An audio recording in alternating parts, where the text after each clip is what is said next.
Come along with us as we show you our third day aboard the Margaritaville At Sea Islander. We explore the ship spaces some more, of course eat more delicious food, and even encounter some rough seas. Let's check it out!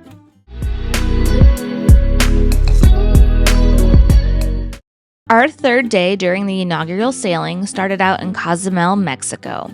We decided to stay on the ship since we've been to Cozumel before, and this was our first time on the Islander. It was a gorgeous, hot and humid day outside, so I was glad to be staying on the ship and mostly indoors. We went to the Port of Indecision buffet for breakfast to start our day. Cody got a variety of pastries and some eggs, while I just stuck with pastries. I'm not a big breakfast eater, so this was perfect for me. Their poppy seed muffins and cheese Danish were both great. The waffle didn't taste like a typical waffle, and it was a little weird, and Cody said the eggs were fine, but the pastries were definitely where it's at. The 5 o'clock somewhere pool area is really well done. I like that it can be covered or opened depending upon the weather. There is a lot of lounge seating around the pool, but I believe it has to be reserved. The pool always comes across green on camera, but I think it's the design or tile because it's only in this one area and the water itself was nice and clear. One thing I really love about Margaritaville is the color palette and overall theming. Blues and greens are some of my favorite colors, so I always enjoy seeing plenty of those colors on board. Something about them is just very calming. All the tropical touches set this ship apart from others we've been on. We stepped outside to look around some more and appreciate the artwork on the smokestack, but it was very humid, so we quickly went back inside after checking out all of the outside areas. The chandeliers in the flip-flop atrium are upside-down margarita glasses, and that's always a small detail we notice at other Margaritaville properties. Of course, the green color is an added bonus for me.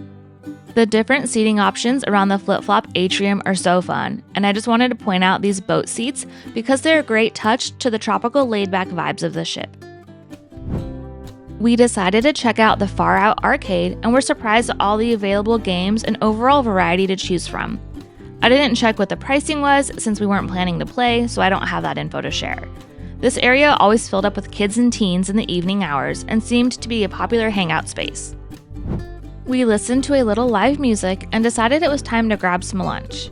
We wanted to try the Cheeseburger and Paradise bar since we hadn't yet, and I'm so glad we did. These burgers are probably my favorite I've had at sea. I loved the additional toppings bar, and the french fries were well seasoned. These particular burgers were hot off the grill, and Cody and I both agreed we'd come back on this cruise just for these burgers. I had to check out the daily cakes to see the decorations. We grabbed some slices, but I didn't get video of that since I've already shown them a couple times. These cakes are seriously so good, I don't know how many times I can say that, and I loved how the time on this cake displayed 5 o'clock. Such a cute detail. At this point, the weather outside looked like it was going to start raining, so we decided to head back downstairs to the flip-flop atrium and grab a drink. This bar is one of my favorites because of the open-air feel and decor. It's the best spot to people watch too.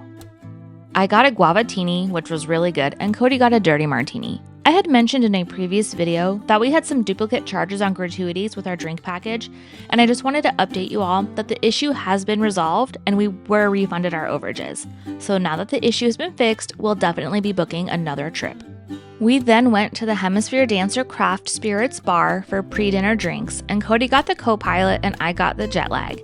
This bar does the best craft cocktails and had some of the best bartenders on board.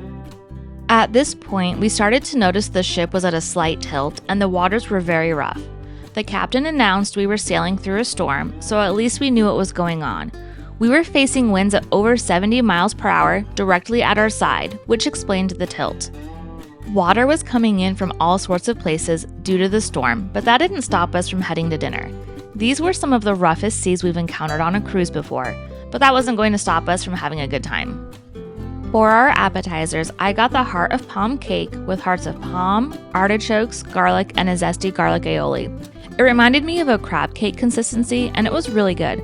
Cody got the Frito misto with crisp fried seafood, chilies, veggies, and a garlic lime aioli. He liked it enough to eat it, but he wouldn't get it again.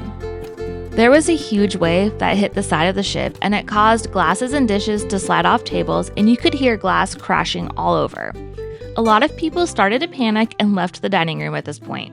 We continued eating, but we made sure to hold on to our wine glasses in case we hit another wave. We did lose a salt shaker, which I thought was kind of funny. I ordered the Creole pasta with chicken, shrimp, and sausage in a creamy vodka sauce. It was pretty tasty, and I would order it again. Cody got the Parmesan veal scallopini with roasted potato, zucchini, and a lemon butter sauce. He said it had good flavor, and he would also order his again. For dessert, I had the tiramisu, which I enjoyed, and Cody got the pina colada lush again. We've been off the ship for almost a month now, and Cody still talks about that dessert. It's that good. Once dinner was finished, we decided to head to the room to change into more comfortable clothes for the evening. There was water everywhere, and the crew was working really hard to ensure that there were no safety hazards. We love cruising, and this is a good reminder that sometimes weather happens, and you just have to roll with it and try to have the best time. We couldn't even walk straight because of the ship's movement, and the Adrenaline Magic show was canceled due to safety, which I totally understand. We were going to watch karaoke instead since we like the Coral Reef Lounge. You can see the curtains sway back and forth, and that just shows how much the ship was moving. I ended up not wanting to stay, so we went back to the room to watch some TV. Although the day ended with bad weather, we still had a great time because we were on a cruise. We've enjoyed our time aboard and have one more video about this sailing to share. Thanks for watching, and we'll see you next time.